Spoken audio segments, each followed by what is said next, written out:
বাংলাদেশ জাতীয় ক্রিকেট দলের ক্রিকেটারদের সাথে এক বিরল ঘটনা ঘটে গেল।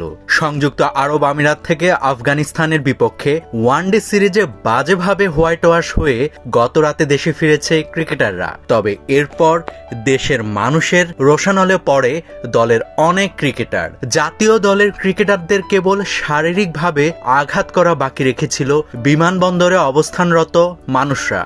এই দায় কার? এই তিরস্কারকারীরা কারা? আর ঘটে যাওয়া এই ন্যাক্কারজনক ঘটনার জন্য দায় কার? চলুন বিস্তারিত আলোচনা করি। প্রিয়জনদেরকে বিদায় জানানোর জন্য অথবা রিসিভ করার জন্য যারা এয়ারপোর্টে গিয়েছিলেন গত রাতে, তারাই বাংলাদেশি ক্রিকেটারদের দুধ্বনি দিয়েছেন।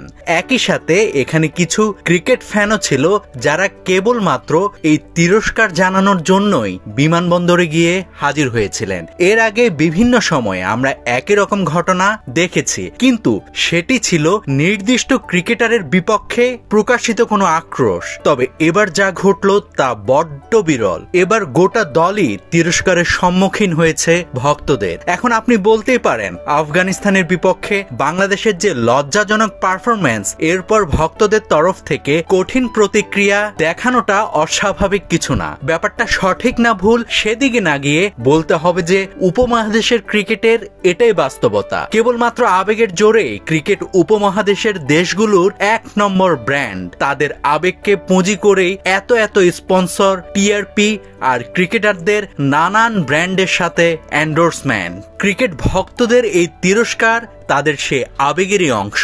ভালো খেললে মাথায় তুলে নাচবে তারা, আবার খারাপ খেললে দুও দিবে, এটা একদম পরিষ্কার। তবে গত রাতের এই ঘটনায় ভক্তদের চেয়েও বড় দায় মূলত আমিনুল ইসলাম বুলবুলের ক্রিকেট বোর্ডের। কিন্তু সেটা কিভাবে তাও জানাচ্ছি।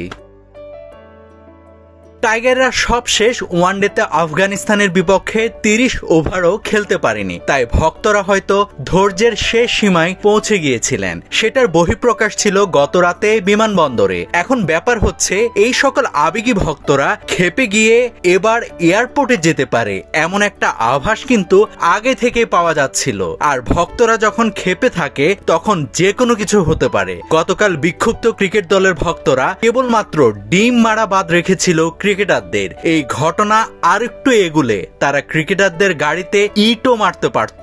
আর যদি সেটা হয়ে যেত তাহলে সারা বিশ্বের কাছে বাংলাদেশের ভাবমূর্তি কি দাঁড়াতো?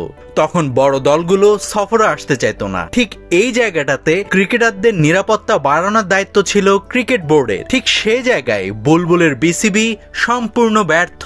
এই বোর্ডে এমন অনেক লোক আছে যাদের ডিরেক্টর হয়ে আসাটা খুবই বাঁকা চোখে দেখছে স্বয়ং ক্রিকেট ভক্তরা। গত রাতে তাসকিন, সাইফ, মুস্তাফিজদের নিরাপত্তা দিতে ব্যর্থ হওয়ার পর বর্তমান বোর্ডের কার্যপরিচালনা দক্ষতা নিয়ে সেই প্রশ্ন আবারও উঠেছে।